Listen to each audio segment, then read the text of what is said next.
Good morning, boys and girls. I am Miss Mary. I'm from the Gloucester branch of the Gloucester County Library System, and today we are going to do a fun STEM experiment together.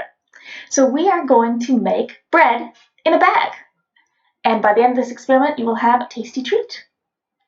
So for this experiment, you are going to need to measure things out. You are going to see some fungi grow.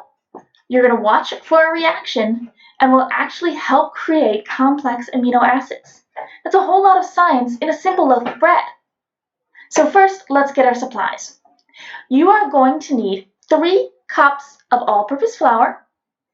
Make sure you measure them out 1 cup at a time.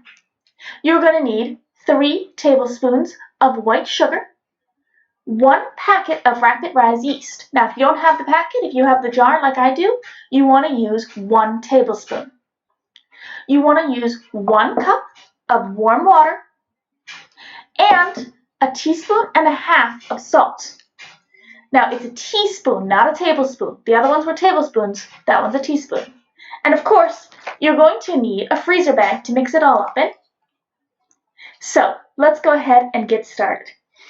In a bowl, go ahead and pour in your warm water and add your tablespoon of yeast or your packet of yeast, and give it 3 tablespoons of white sugar. So while we're doing that, I want you to think about, what is yeast? See, yeast isn't something boring or simple just like flour is. Yeast is alive. It's a single-cell fungi. And active dry yeast, despite the name, actually is asleep in your refrigerator. It's dormant until it comes in contact with your warm water. Then it's starting to wake up. And when you feed it the sugar, it starts eating and eating and eating. And this is going to be your reaction. Now, it can take up to 15 minutes, so I've gone ahead and prepped some, but you'll see your single cup of warm water transform into a bubbly mess of yeast and sugar. And that bubbles at the top, that's the reaction from yeast. It's carbon dioxide.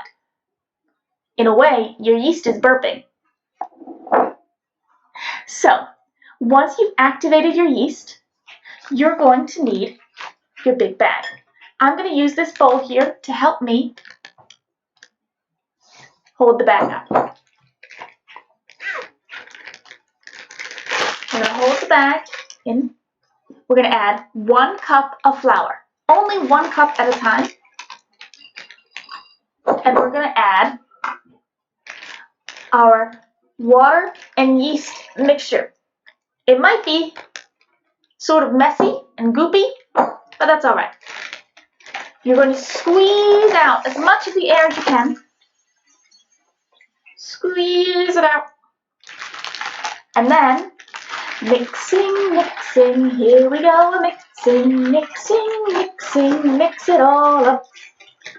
Go ahead and feel your mixture. You'll feel the water and the flour dissolve and change. All right, let's put that to the side.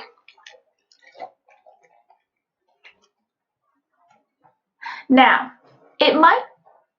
we're going to go ahead.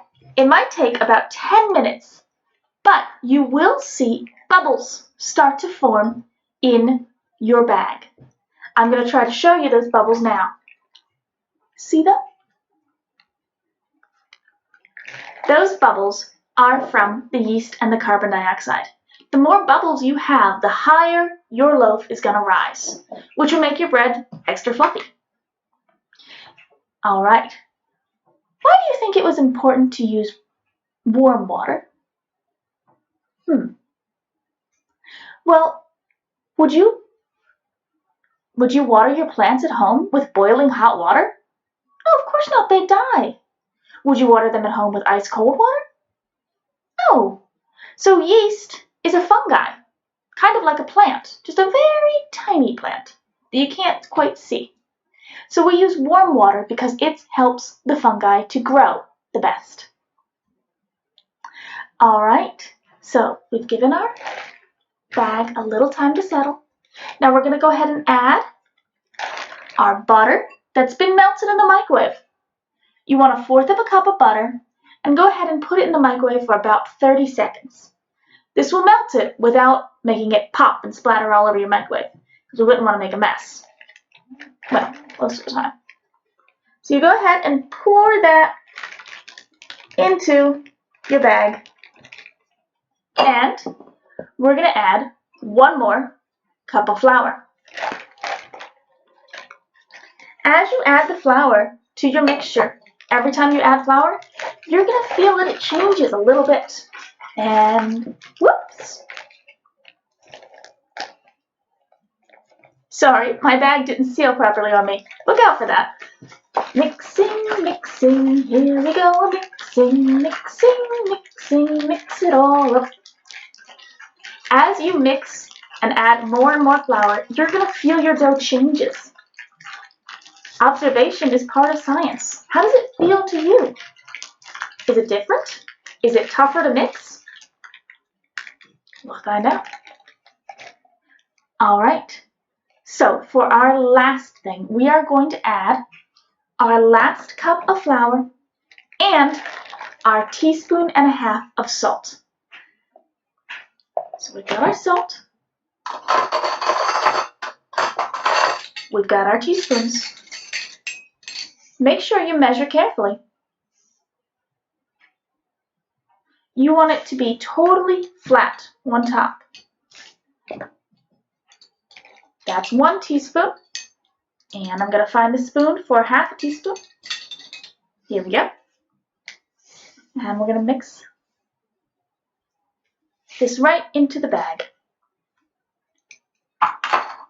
We're going to add our last cup of flour.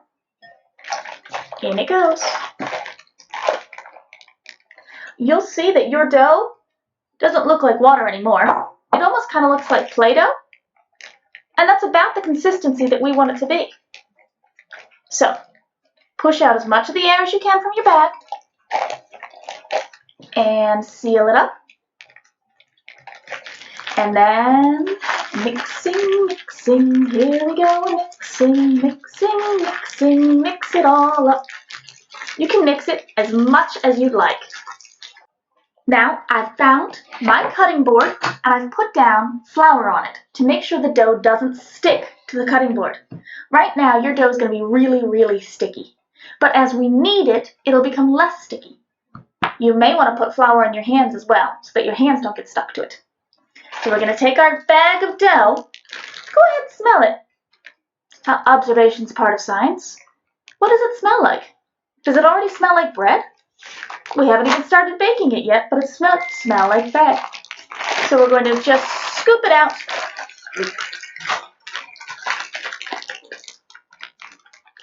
Onto our big cutting board or countertop that's covered in flour.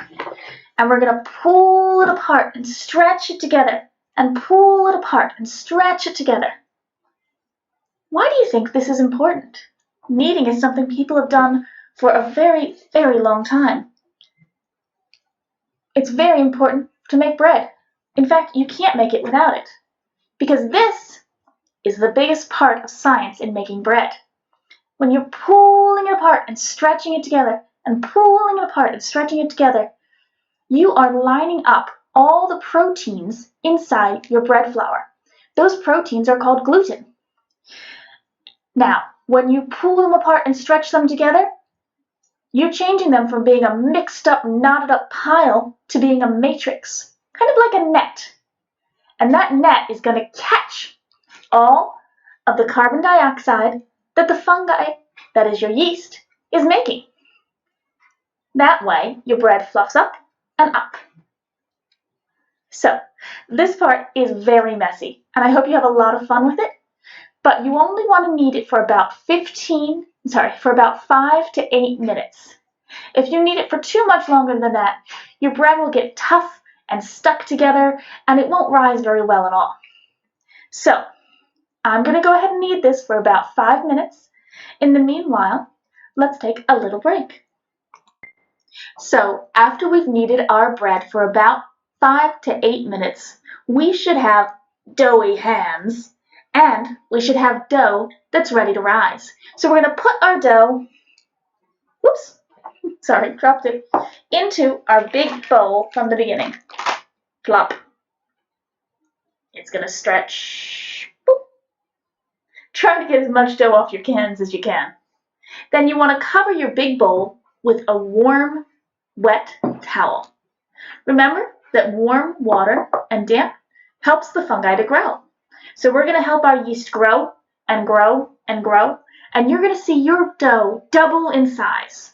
It might take up to a half an hour, so while you're waiting, you could read a story together or have a dance party. Let's check back in about a half an hour. All right, boys and girls, so it's been about a half an hour. Let's check on our bread.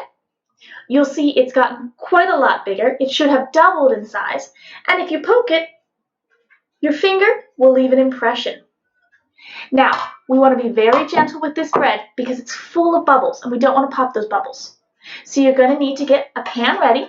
Please make sure you put butter or ask Mom or Dad to put cooking spray or something in the pan so that your bread doesn't get stuck, because it would be a real shame for you to go through all this, make the perfect loaf of bread, and have it get stuck in the pan. Now you want to be as gentle as you can and just scoop up the dough and place it into your pan. Try to get it all at once if you can. You're trying to make sure you don't pop those bubbles. Once you've scooped your dough into your pan, you can just ask your mom and dad to preheat the oven to 375 degrees Fahrenheit.